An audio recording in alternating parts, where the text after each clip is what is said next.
بسم اللہ الرحمن الرحیم۔ السلام علیکم ورحمۃ اللہ وبرکاتہ۔ عابد راج چینل کی طرف سے آج میں اپنے دوستوں کو رسول اللہ صلی اللہ علیہ وآلہ وسلم کا ایک فرمان بتاؤں گا۔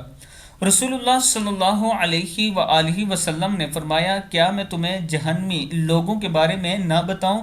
آپ صلی اللہ علیہ وآلہ وسلم نے فرمایا، ہر سخت مزاج، بد اخلاق اور تکبر کرنے والا جہنمی ہے۔ کیا میں تمہیں جہنمی لوگوں کے بارے میں نہ بتاؤں؟ ہر سخت مزاج، بد اخلاق اور تکبر کرنے والا جہنمی ہے۔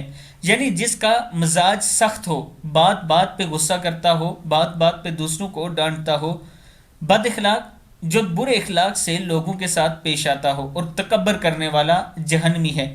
اللہ تعالی ہم سب کو ان تینوں برائیوں سے بچائے، اور اللہ کے حضور توبہ استغفار کرتے رہا کریں تاکہ کل ہمارا ٹھکانہ جنت بن سکے۔ اس ویڈیو کو آپ دوستوں نے آگے ضرور شیئر کرنا ہے اور چینل کو سبسکرائب بھی کرنا ہے۔ السلام علیکم ورحمۃ اللہ وبرکاتہ۔